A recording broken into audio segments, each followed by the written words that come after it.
नमस्कार, मैं जितेंद्र चतुर्वेदी। मतांतर में आप लोगों का स्वागत है। ममता बनर्जी भवानीपुर चुनाव जीत गई, लेकिन जो परसेप्शन की लड़ाई है वो हार गई है। कैसे, इसी मसले पर हम लोग बात करेंगे। आपको ध्यान होगा कि चुनाव के बाद, मतलब जो फुल फ्लैश चुनाव हुआ था, उस चुनाव के बाद किस तरीके की हिंसा हुई, किस तरीके से वहां जिन लोगों ने भाजपा में अपना भरोसा जताया और भाजपा को वोट दिया, उन लोगों के ऊपर किस तरह के जुल्म हुए, और उसे लेकर फिर पीआईएल पड़ी और पीआईएल पड़ी। उसके बाद में सीबीआई की जांच चल रही है, एसआईटी जांच कर रही है, और तकरीबन 2 दर्जन 3 दर्जन से ज्यादा लोग गिरफ्तार हो चुके हैं। कितने लोग बेघर हो चुके, ये तमाम चीजें देखते हुए भी भवानीपुर की जनता ने प्रियंका टिब्रेवाल को वोट किया। ये एक बहुत बड़ी बात है। होना ये चाहिए था कि जिस तरह की चीजें हुई, जिस तरह की हिंसा, पोस्ट पोल वायलेंस, जिस पर बार बार चर्चा हो रही है और जिसे लेकर चुनाव आयोग ने भी आज कहा कि आप जीत गए हैं, ठीक बात है, लेकिन ये ख्याल रखिए कि ना आप जश्न मना सकते हैं उस तरीके से, और यह भी ख्याल रखिए कि ना हिंसा हो। इसका चुनाव आयोग ने स्पष्ट रूप से निर्देश दिया, तमाम जगह इसकी खबरें भी हो रखी हैं।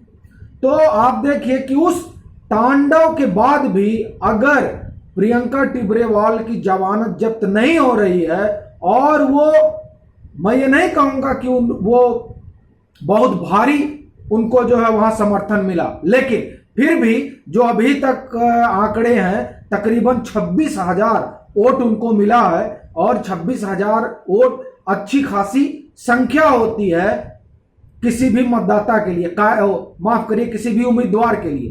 कायदे से तो प्रियंका टिब्रेवाल की जमानत जब्त होनी चाहिए थी, अगर लोकप्रियता की पराकाष्ठा पर ममता बनर्जी है तो। लेकिन आप देखिए कि लोगों ने तमाम हिंसा के बाद भी, तमाम डर के बाद भी भाजपा में भरोसा जताया, भाजपा को वोट दिया।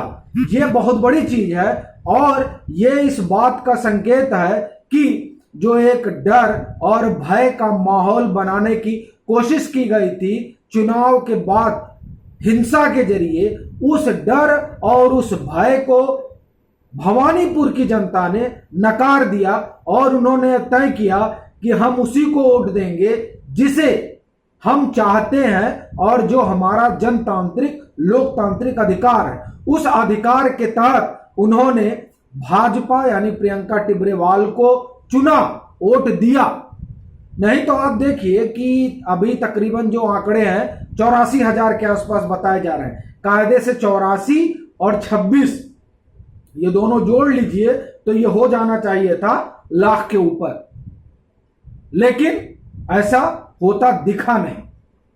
तो ये इस बात का प्रमाण है कि जो वहां की आबादी है, उस आबादी ने उस हिंसा और उस जो एक माहौल बनाया गया था, उस माहौल को नकारा है और कहा है कि हम इसके सामने झुकेंगे नहीं, बल्कि सर उठाकर खड़े रहेंगे। ये बड़ी बात है जो वहां की जनता ने संदेश दिया, और ये संदेश इस बात की गवाही है कि जो चुनाव हुआ, जिसे ये माना जा रहा है, माना क्या जा रहा है, ये ठीक बात है कि वो वहां से जीती हैं, और पिछले हर बार से अधिक वोटों से जीत कर आई हैं। पिछली बार 2011 में जब वो यहां से चुनाव लड़ी थी तो 58,000 के अंतर से नहीं जीती थी, लेकिन तब जो आबादी वोट कर रही थी, उस आबादी ने, मुझे नहीं लगता कि जो अभी 4 महीने पहले हिंसा हुई उस तरह की हिंसा की वो गवाह रही।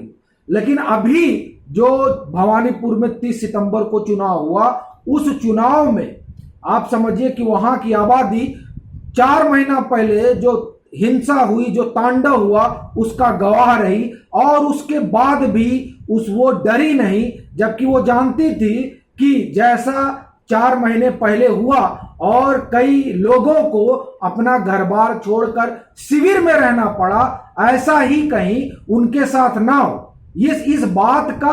इस बात से वो डरे नहीं, बल्कि उन्होंने अपने मताधिकार का प्रयोग किया और उस मताधिकार के जरिए उन्होंने कम से कम भाजपा या आप कहिए प्रियंका टिब्रेवाल की जमानत नहीं जब्त होने दी। और अगर आप वोट परसेंटेज देखिए तो वो भी बहुत है, 23-24% वोट जो है वह वहां पर भाजपा को मिला है। यह मामूली बात नहीं है। और जैसा कि इस चीज से सभी परिचित थे वो ये कि ममता बनर्जी वहां जीत जाएंगी, लेकिन इस बात से लोग कम ही परिचित थे कि उस डर के आगे वहां की जनता घुटने नहीं टेकेगी। एक तो यह हुआ। दूसरा, ये जो जीत हुई है ये जीत कांग्रेस के लिए बहुत ज्यादा समस्या का विषय बनेगी, यह भी आप जान लीजिए। क्योंकि पूरी कांग्रेस टूटकर कहीं अगर जा रही है तो वो जा रही है टीएमसी में। पूरा नॉर्थ ईस्ट खाली हो जा रहा है। नॉर्थ ईस्ट में कांग्रेस के जितने बड़े नेता हैं वो कांग्रेस छोड़कर टीएमसी में आ रहे हैं। आप एक तरफ से देख रहे हैं बंगाल के जो बड़े नेता हैं अधीर रंजन चौधरी अभी सिर्फ अपवाद दिखाई दे रहे हैं, बाकी सब के सब छोड़कर जा रहे हैं टीएमसी में। तो ये बड़ा सरदर्द होगा। आप ये समझिए कि कांग्रेस के लिए सबसे बड़ा सरदर्द कांग्रेस के लिए है। लेकिन चलते चलते मैं आपसे ये कहूंगा कि ये जो प्रधानमंत्री की रेस लगी है उस रेस में हमको नहीं लगता है कि कोई आगे निकलने वाला है। आपसी सरफुटौल में सब इस रेस में पीछे ही खड़ी रहेंगे क्योंकि सबकी अपनी महत्वाकांक्षा है और उस महत्वाकांक्षा में लोग पीछे छूट जाएंगे और फिर जो होगा उससे आप सब वाकिफ ही हैं। बहरहाल ये चलते चलते मैं कहूंगा कि दरअसल ये जो लड़ाई थी ये परसेप्शन की लड़ाई तो दीदी हार ही गई। चलते हैं, फिर मिलेंगे एक नए मसले के साथ। उससे पहले आपसे ये कहना चाहूंगा कि कृपया आप मतांतर को सब्सक्राइब करिए। राम राम।